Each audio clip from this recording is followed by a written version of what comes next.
Les amis, bienvenue dans cette nouvelle vidéo YouTube. Euh, c'est un peu nouveau pour moi, je vais pas vous mentir, j'ai hésité avant de faire cette vidéo, car j'ai clairement pas l'habitude de faire ça. Je veux dire, c'est un métier YouTubeur, on a tendance à l'oublier, mais de pouvoir se filmer, parler, ensuite faire un montage vidéo, ça demande quand même des compétences et quand on n'y connaît rien comme moi, c'est particulier. Aujourd'hui, je vous fais cette petite vidéo pour vous présenter un peu et vous parler de la voiture dans laquelle je suis propriétaire depuis déjà pas mal de temps et je me suis dit ça pourrait être bien, même s'il y en a beaucoup sur YouTube qui ont fait déjà des vidéos sur l'Abarth, Fiat 500 Abarth. Je me suis dit ça pouvait être bien de faire un format de vidéo où je suis un peu plus transparent, on va dire, vis-à-vis de ma communauté ou des gens qui vont regarder cette vidéo. Car c'est vrai que sur la plupart des vidéos de mes confrères youtubeurs qui font des tests de la voiture, la plupart du temps, ce sont des gens qui déjà ne sont pas propriétaires de la voiture. Et pour la plupart des gens qui regardent et qui font des tests sur les vidéos de Fiat 500 Abarth, c'est des mecs qui connaissent pas forcément le sujet, qui ont eu une location ou un prêt auprès d'un garage de la voiture, ils l'ont gardé que quelques heures et ils en font une vidéo. Et souvent, la plupart du temps, ils sont plus ou moins payés pour dire du bien de la voiture ou du garage qui leur a prêté la voiture afin que voilà, il y ait du business qui se fasse. Ça paraît logique puisque évidemment business is business, donc c'est normal que le gars qui se voit prêter une Abarth par un garage, il va pas en dire du mal. À qui s'adresse la vidéo? Hmm, J'ai envie de dire, elle s'adresse à tous ceux qui sont intéressés pour acheter une Abarth, mais qui hésitent, qui souhaitent peut-être l'avis d'un propriétaire justement, parce que c'est vrai que quand vous appelez un garage pour acheter une Abarth, c'est très rare que le vendeur descende la voiture, parce que son but c'est de vendre la voiture. Donc voilà, ça s'adresse plutôt à des futurs acheteurs d'Abarth ou tout simplement à des propriétaires d'Abarth qui veulent juste kiffer, regarder une vidéo d'Abarth. Voilà. Je vais vous parler un peu de ma voiture. Donc moi je suis propriétaire depuis pas mal de temps de ma 595 Abarth. Moi j'ai la version Competition. Pour ceux qui connaissent vraiment rien aux Abarth, pour vous expliquer, pour faire simple, il y a plusieurs finitions et versions d'Abarth. Sur la Fiat 500, je parle, parce qu'il y a aussi d'autres modèles, mais sur la Fiat 500 Abarth, vous avez donc le modèle de base, qui est en 145 chevaux, classique, etc. Vous avez ensuite la version Turismo, qui elle fait 165 chevaux, et vous avez la version Competition qui fait 180 chevaux. Vous avez après, sur toutes ces phases-là que je vous ai citées, donc la 145, la 165 chevaux ou la 180 chevaux, vous avez la possibilité de l'avoir en version C. La version C, c'est très simple, c'est la version cabriolet convertible de la Fiat 500. Donc moi, je suis propriétaire d'une Competition et C, donc convertible. Il existe aussi une finition un peu ultime de la Barthes qui est un peu vraiment passionnée, c'est la Biposto. C'est un modèle qui coûte très cher, qui est très rare, je crois qu'il n'est pas sorti en beaucoup d'exemplaires. Ça, c'est vraiment la passion. Et là, vous êtes vraiment sur un peu l'ultime version de la Barthes. Je crois qu'elle fait 190 chevaux d'origine, elle est allégée, elle a des meilleures performances, tout est vidé. Enfin voilà, c'est vraiment une bombe atomique. Mais malheureusement, je n'ai pas la Biposto, j'ai que la Competition. Donc je vais vous parler de la Competition aujourd'hui. Euh, par où commencer? Pour faire simple, vous parler un peu de la voiture en général. Pourquoi se tourner éventuellement sur une Abarth? Quels seront les points forts et les points faibles selon moi de la voiture? Et voilà comment un peu va se dérouler la vidéo. Donc pour faire simple, pour vous parler de la voiture, on va commencer un peu par les points forts, histoire de partir sur une bonne note, puis après on taillera l'italienne. Euh, les points forts de la voiture, il y en a pas mal et c'est important. Premièrement, c'est une voiture qui a un très bon rapport qualité-prix, je m'explique. C'est une voiture que vous pouvez trouver autour des 20 000 euros, même beaucoup moins cher, mais si vous voulez un exemplaire qui n'est pas une merguez, qui a très peu de kilomètres, qui a des bonnes options, je parle pour les Competition, vous pouvez en trouver autour de 20 000 euros en très très bon état. Je ne sais pas si on se rend compte un peu du prix, mais 20 000 euros, certes c'est une somme, et pour un véhicule à caractère sportif, avec les pièces que possède la Barthes, c'est pas grand chose. C'est vraiment pas grand chose. Surtout quand on voit maintenant la conjoncture actuelle, les prix tout augmentent, même les paquets de coquillettes ça vaut 20 000 balles. Donc voilà, on peut plus se payer des pâtes. Donc non, franchement 20 000 euros pour une voiture sportive, une petite sportive, ça reste très correct. Je sais même pas si vous avez un Renault Capture à ce prix-là, bref. Je trouve qu'elle a un très bon rapport qualité-prix. Rappel des statistiques, on est sur une voiture qui a quand même 180 chevaux, qui a des pièces qualitatives. Ce que j'entends par pièces qualitatives, c'est d'origine, hein, je dis bien d'origine. Quand vous achetez une Competition, vous avez des sièges baquets qui sont de la marque Sabelt, qui est une marque très connue pour les sièges. Vous avez un turbo Garrett, pareil, qui est une marque très connue sur les turbos, très fiable. Vous avez en pièces connues, vous avez au niveau du freinage, vous avez du Brembo. Pareil, encore une fois, c'est très connu. Pour ceux qui connaissent un peu les voitures sportives, vous avez aussi un échappement qui est de renommée, c'est une marque qui s'appelle Monza, qui est très connue. Vous avez quoi d'autre en marque, vous avez un filtre à air qui est de la marque BMC, pareil, c'est connu.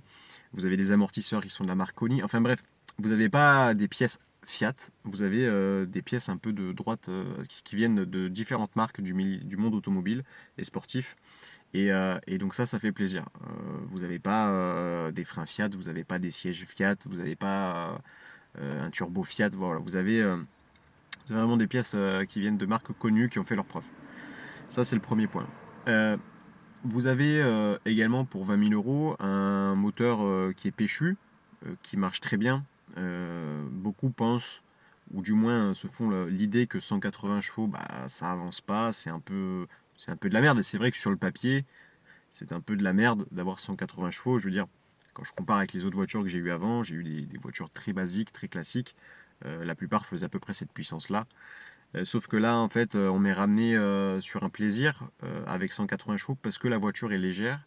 Elle a été quand même travaillée et pensée pour procurer du fun. Ça passe par différents points. Pourquoi une Abarth c'est fun? Tous ceux qui en ont conduit une pourront vous l'expliquer, mais en gros, ça passe par trois points qui sont importants et que si vous n'avez pas ces trois points-là sur une sportive, vous ne pouvez pas prendre de plaisir. Le premier point, c'est d'avoir, déjà, comme je vous l'ai expliqué, un moteur péchu qui procure quand même un minimum de sensations. Ça, c'est le premier point. C'est le cas sur la Barth. Vous avez un moteur rageur avec un turbo qui fait que vous avez une bonne charge, une bonne poussée, et ça, c'est cool. Le deuxième point qui est ultra important, c'est la sonorité. C'est important sur une voiture sportive d'avoir de la sonorité. Il faut savoir à titre personnel qu'avant, j'avais une Clio 4 RS, très bonne voiture au passage d'ailleurs, et je n'avais pas de sonorité d'origine, et donc j'ai dû passer par la case modification d'échappement. C'est un peu relou, ça fait un billet. Et moi, même après le changement, moi j'avais mis un 4-bac GT Perf, pour ceux qui connaissent un peu. Et bon, même avec la modif, ça chantait pas autant qu'une Abarth. Bon, là sur l'Abarth, vous avez, en plus du moteur rageur, une sonorité ultra présente d'origine. C'est l'heure du duel.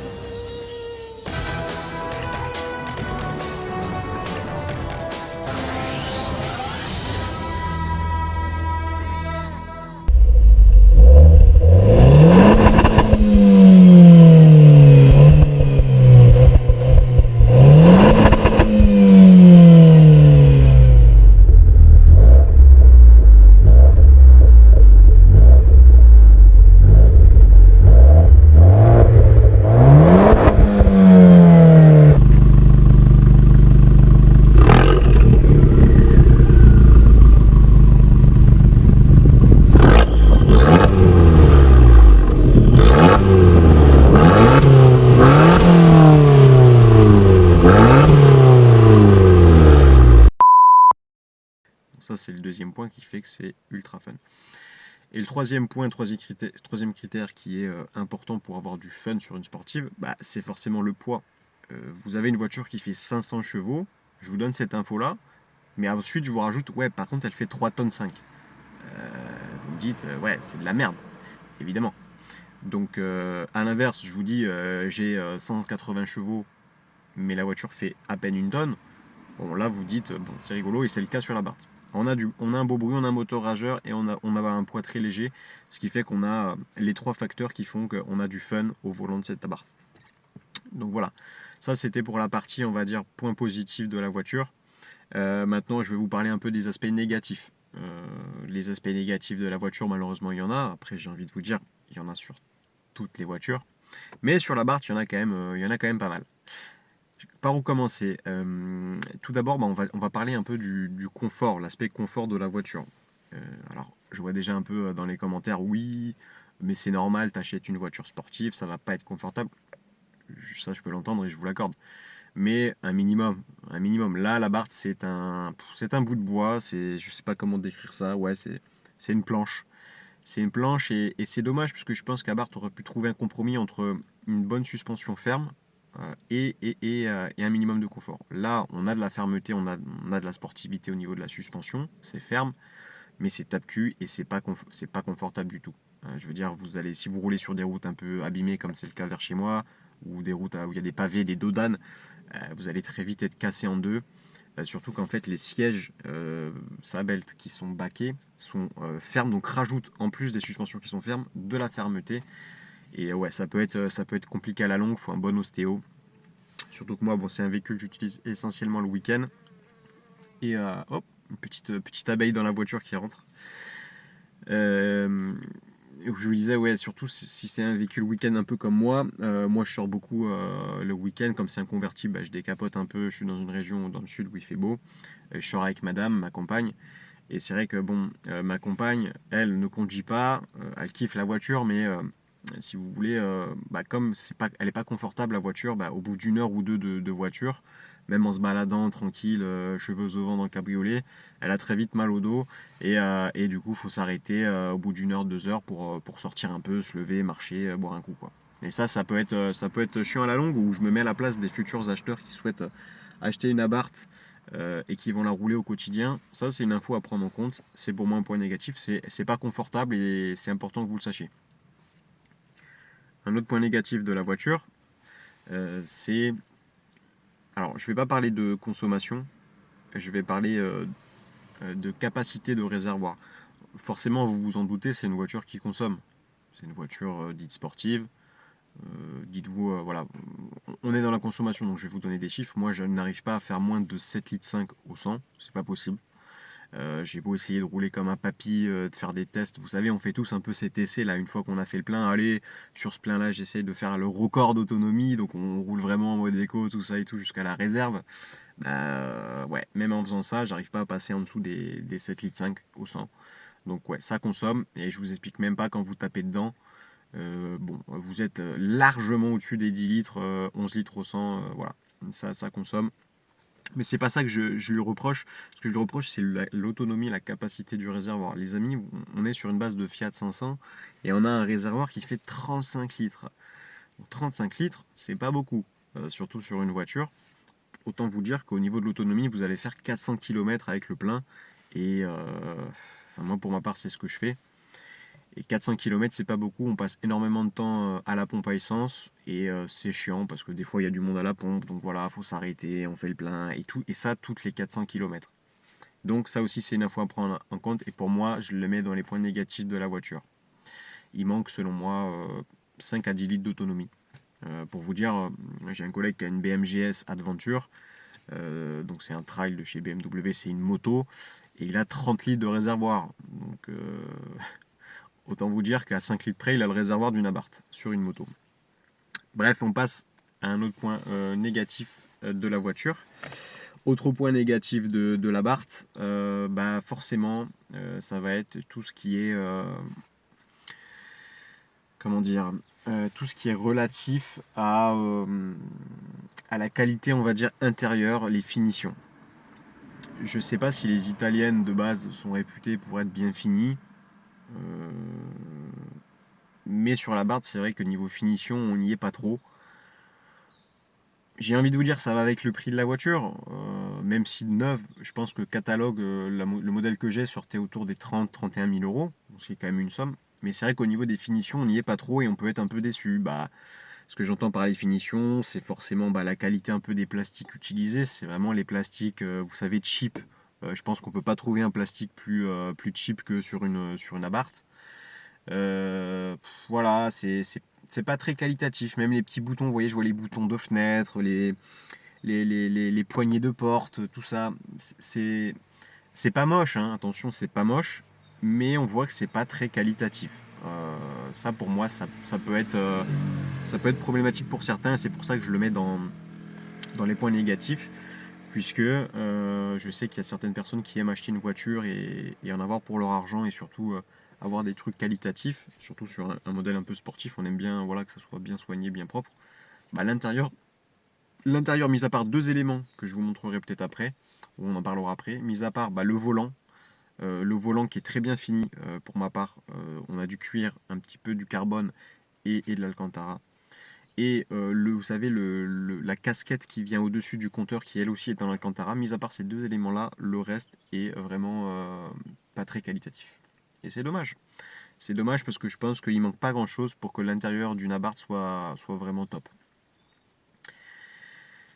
Et ensuite, je sais là vous allez dire waouh, mais il y a énormément de points négatifs en fait sur cette voiture. Mais non, je vous rassure, là c'est les derniers points négatifs que je préfère mettre en garde les futurs acheteurs d'Abarth. C'est important de le savoir. C'est vraiment tout ce qui est options.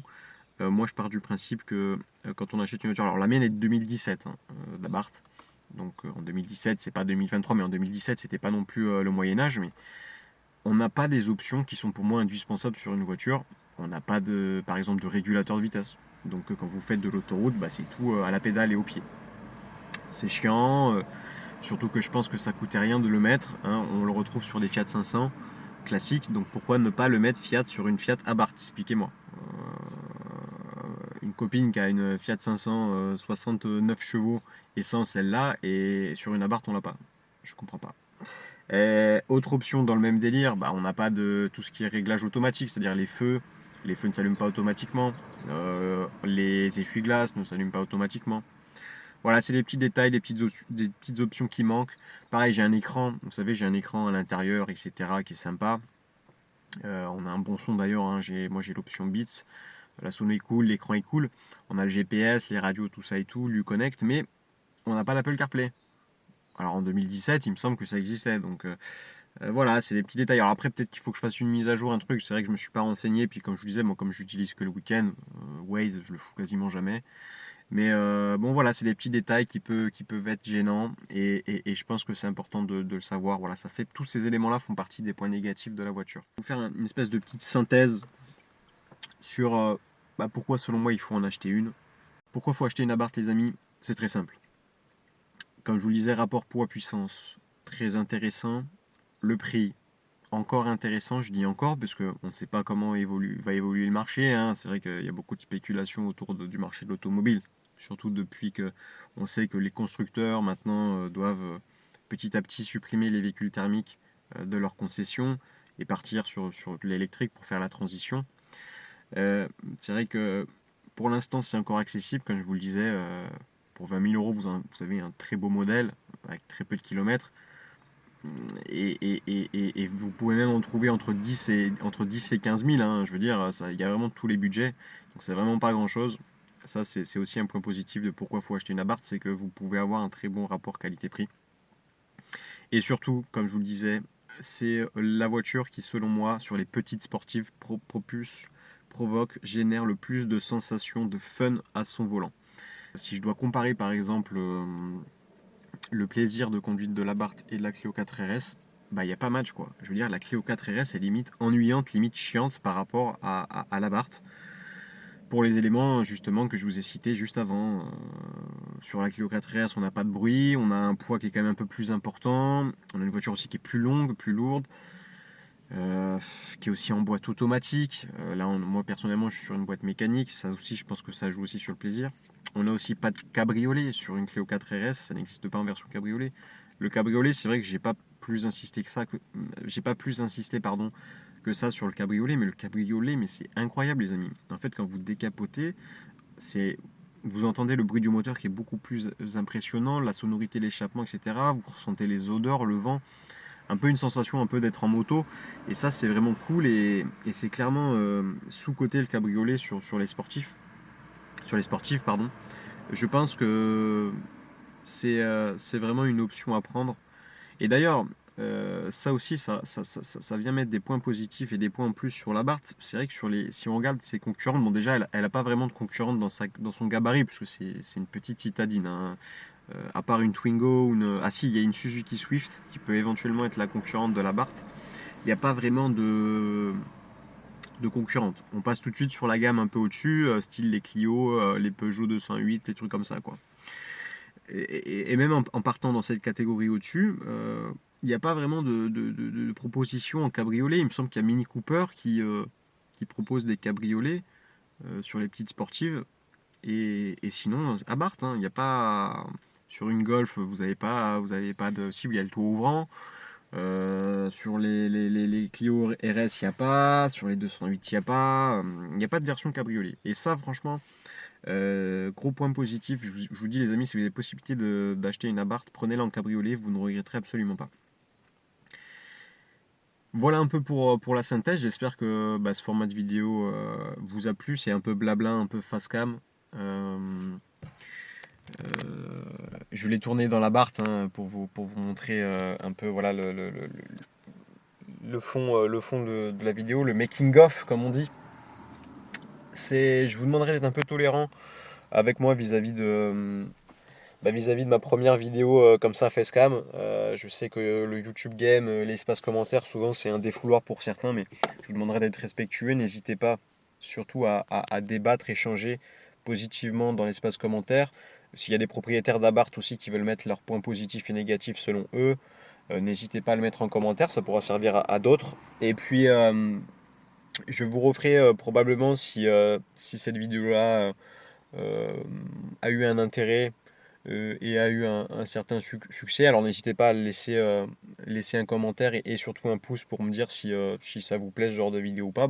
Je pourrais éventuellement en refaire, vous parler d'autres sujets sur la voiture. Il y a tellement de choses à dire sur la Barthe que je pourrais en faire au moins 200 vidéos. Là c'était un peu plus un guide, on va dire, points positifs, négatifs pour les futurs acheteurs d'Abarth. Et sur ce, écoutez les amis, je vais vous laisser. Et encore une fois, désolé s'il y a beaucoup de bégaiements, d'hésitation, de mélange, de confusion, etc. C'est parce qu'encore une fois, comme je vous dis, j'ai pas l'habitude, c'est vraiment un métier à part. J'ai pas l'habitude de faire ça, mais je pense qu'avec le temps et au fil des vidéos, ça pourra peut-être progresser.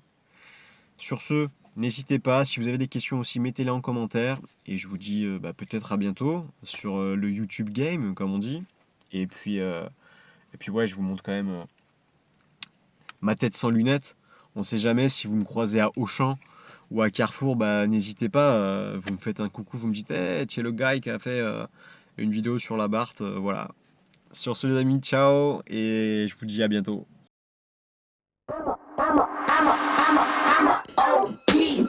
Know that the ride or die.